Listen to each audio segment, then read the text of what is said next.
Howdy,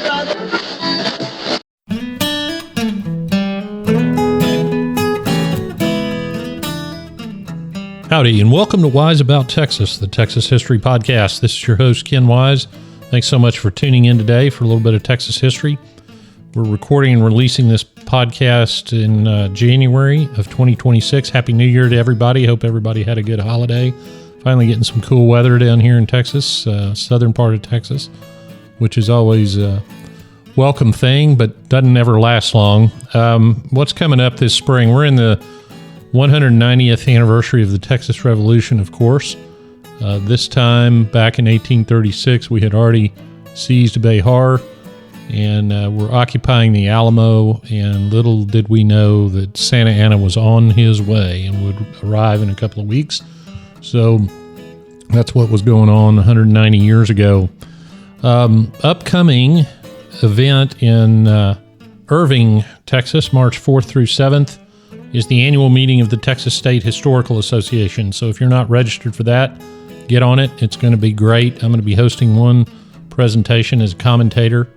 That's going to be interesting, the biography of two former governors. We're going to have some tremendous programming, and it's always the place for Texas historians. Anyone serious about Texas history will be there. So, and you can add to your book collection, as we always do every year.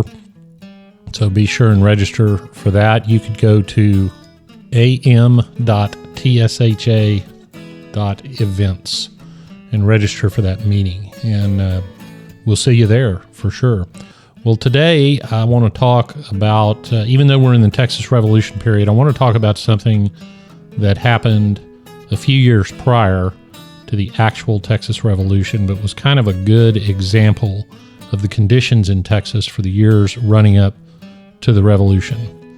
It was a very disturbing situation for all parties, and hence is referred to as the Anahuac Disturbances. So let's go back to 1832 and get wise about Texas.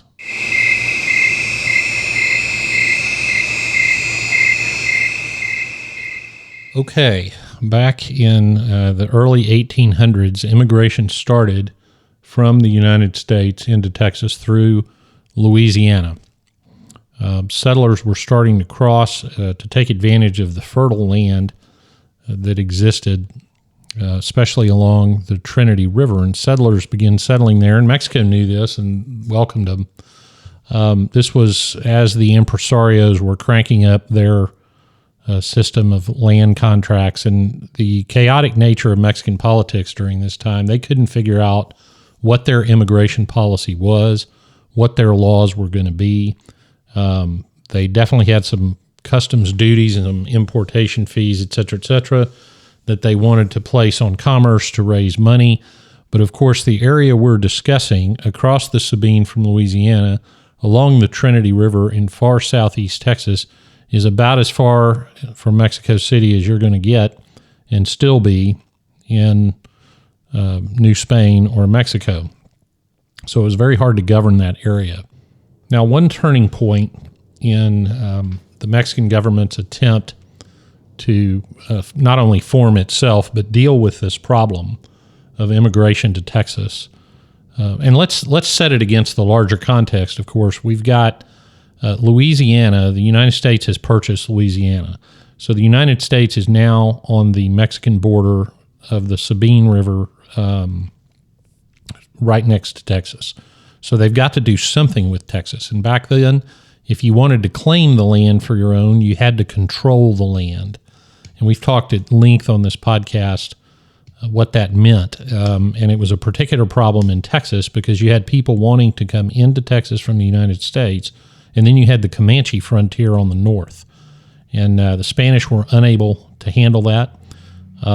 They were unable to keep the French from sniffing around Texas, and Mexico faced the same problem, only in a lot less organized fashion, because the government of Mexico was in such chaos. Mexico had recently won its independence, but couldn't quite figure out how it was going to be governed, and the centralists and the federalists were still fighting. The centralists favoring a strong central government, more like the monarchy had been. The Federalists, of course, wanting a system that looked a lot more like the United States. Well, that was a very fresh conflict going on all throughout Mexico, and it manifested itself in every governmental action that it took, including this problem of Texas. So that's the backdrop when an American named Juan Davis Bradburn, and of course he was a Mexican official, a Mexican colonel in the Army, and he's referred to in the historical record often by the Spanish version of Juan Davis Bradburn.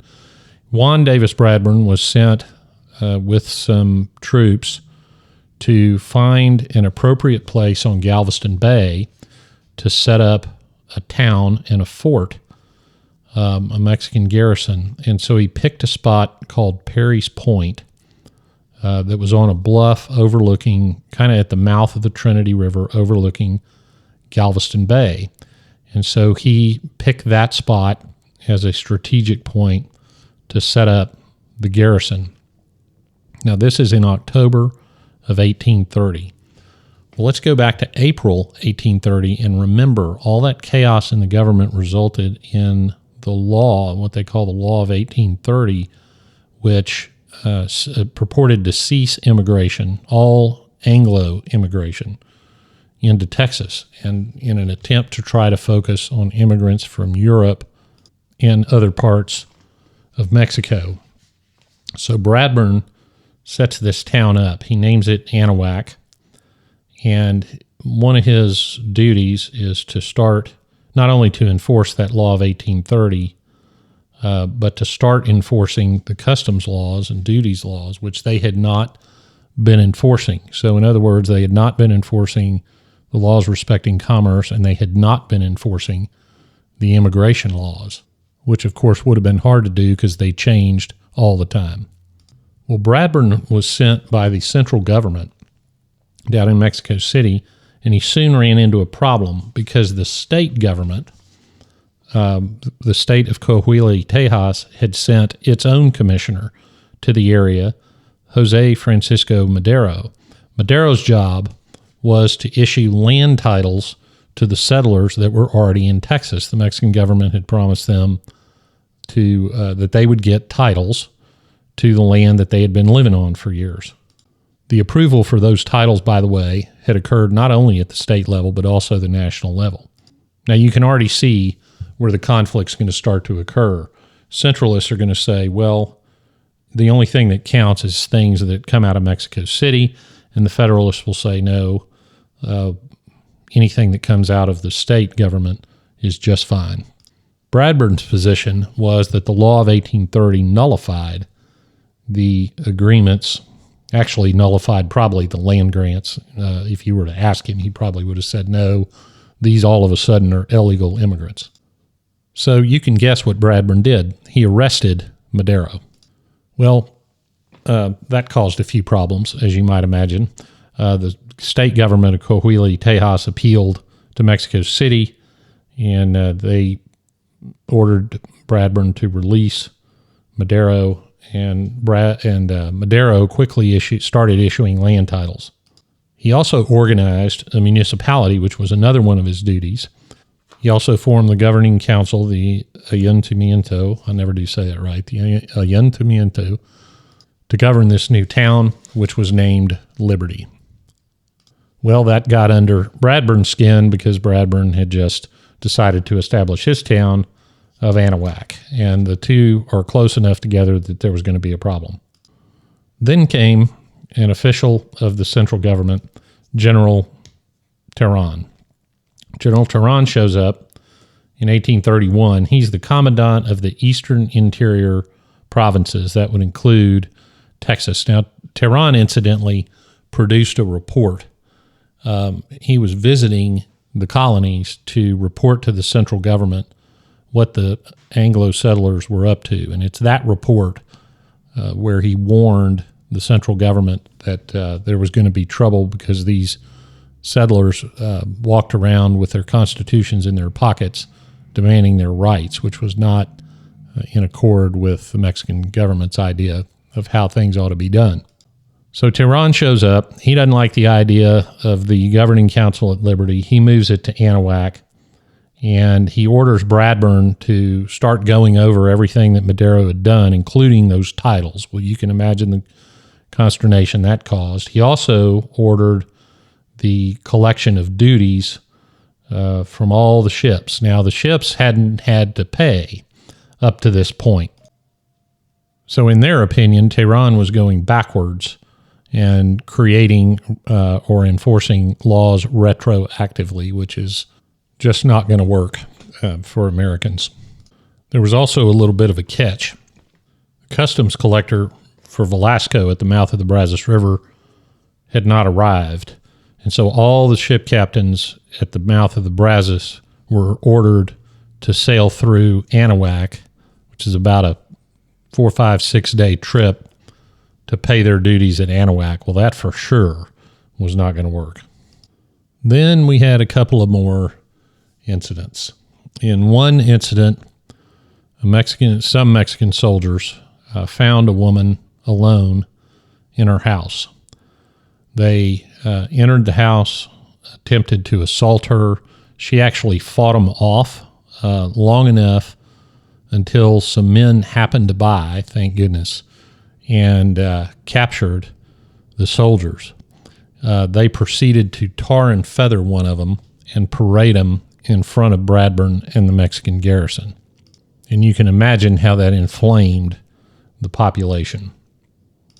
The other thing that happened is there were 2 or 3, for all we know, could have been 4. I mean, we don't know how many, but some runaway slaves had fled the United States into Mexico. Mexico had laws against slavery, although under the law of 1830, the way they handled the situation with the colonists was, under the impresario contracts, was they allowed them to bring their slaves into Texas as quote-unquote indentured servants. So in other words, the settlers who owned slaves would have those slaves signed, long-term contracts, for lack of a better term, which really wasn't a substantive difference. But that was a nod, wink from the Mexican government to ensure that these Anglo settlers could bring their slaves so that they could work the land.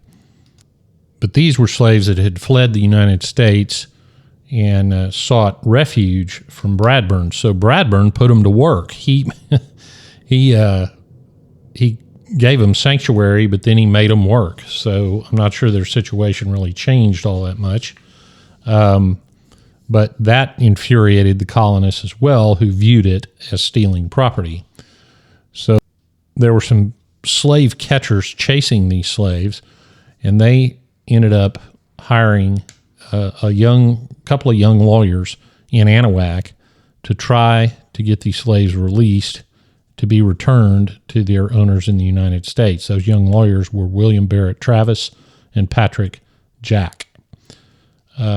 So Travis and Jack had already irritated Bradburn. They had organized a militia. This is in connection with that assault on the woman. Militia was not allowed under Mexican law, but they had assembled some men when it looked like there would be a conflict over that prior incident. So somebody, and many people think it was Travis himself, faked a note to Bradburn purporting to be from somebody that Bradburn knew in Louisiana, saying that a militia was on its way from Louisiana to Anahuac to free those slaves. Well, Bradburn discovered that the note was fake somehow and immediately ordered Travis and Jack arrested. Well, all hell broke loose.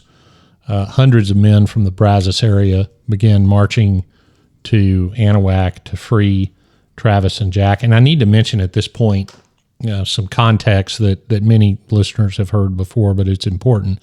The settlers that were along the Trinity, and not all of them, this is just a generalization, many of the settlers along the Trinity would later be called the Texas Tories. These were people who really didn't want conflict with the Mexican government for obvious reasons. They had been there longer than the settlers on the Brazos, and they had established their ranches, had established their farms, and some had become fairly prosperous.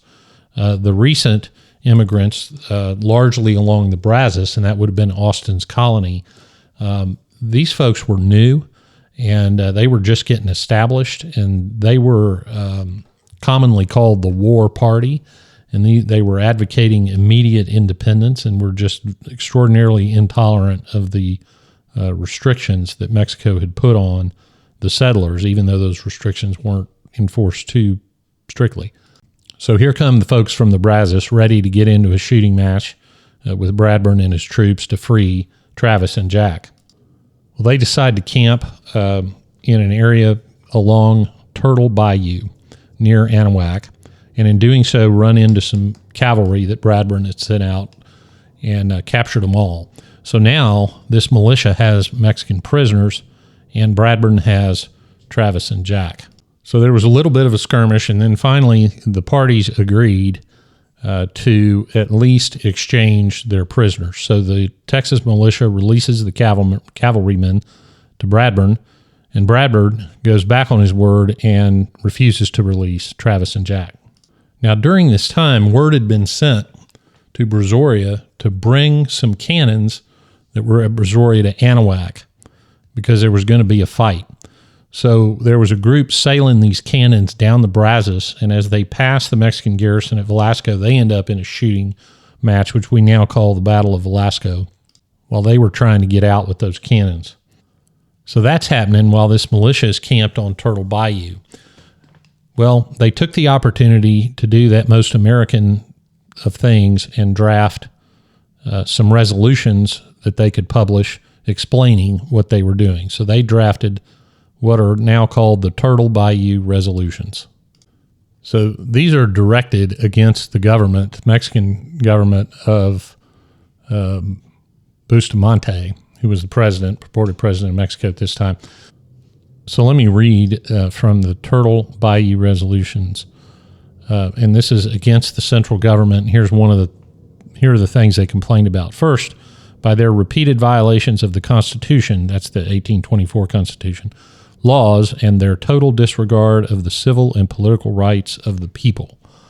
By their fixing and establishing among us in time of peace military posts, that's Bradburn, the object of which totally disregarding the local civil authorities of the state, so that's centralists versus state, and by committing various acts which evinced, and then there's a word that you can't really read, to the true interests of the people in the enjoyment of civil liberty, so that's an anti-centralist statement, by the arrest of Juan Francisco Madero, the commissioner on the part of the state government, here we go again, to put the inhabitants east of the River Trinity in possession of their lands in conformity with the laws of colonization, that's the titles, by the interposition of a military force preventing the alcalde of the jurisdiction of liberty from the exercise of his constitutional functions, that's Bradburn moving everything but to Anahuac, by appointing to the Revenue Department of Galveston a man whose character for infamy has clearly been established. And there I think they're talking about George Fisher, but they could have been talking about William Dunlap, either one. But the point there was the collection of those duties. The next one says, by the military commandant of Anahuac, that's Bradburn, advising and procuring servants, those are those runaway slaves, to exit the service of their masters, offering them protection, causing them to labor for his individual benefit by force, that he did, and refusing to compensate master or servant. Next, by the imprisonment of our citizens, that's Travis and Jack, without lawful cause, and claiming the right of trying said citizens by a military court for offenses of a character alone cognizable by the civil authority, and by refusing to deliver them over to the said authority when demanded. So what he's talking about is part of that prisoner exchange deal that they wanted Bradburn to turn over or at least try Travis and Jack in a state civil court, and he refused and said, not only do I refuse you, I'm going to send them to Veracruz, and that's what got the militia all fired up. And then they go on to say, because of all these obvious injustices, we're going to keep fighting. So those were the Turtle Bayou Resolutions. Well, Bradburn sends for help. The nearest Mexican garrison is in Nacogdoches. It's under the command of Colonel Jose de las Piedras. He comes down with his men, and he is actually Bradburn's superior. So he comes down, surveys the situation, asks both sides what's going on, and makes the determination that Bradburn needs to be removed. So he fires Bradburn, he reinstalls the town council at liberty, and he frees all the prisoners. Well, then Piedras leaves. As soon as he leaves, Travis and Jack had gone to the Brazos. They head back to Anahuac, and among the troops at the Anahuac garrison, some officers were Federalists, some were centralists. Well, Travis and Jack knew who was who, and so they get the Federalist officers to sort of take over against the centralists. And so a colonel named Subaran, who's a Federalist, assumed command of the garrison, and he removes the garrison from Anahuac. So as far as Travis and Jack and the settlers are concerned, all is well. The Mexican troops are gone. The ship captains can continue trading without having to pay these duties, et cetera, et cetera. And that situation exists until about 1835. And in 1835, the government sends support troops back to Anahuac along with customs collectors.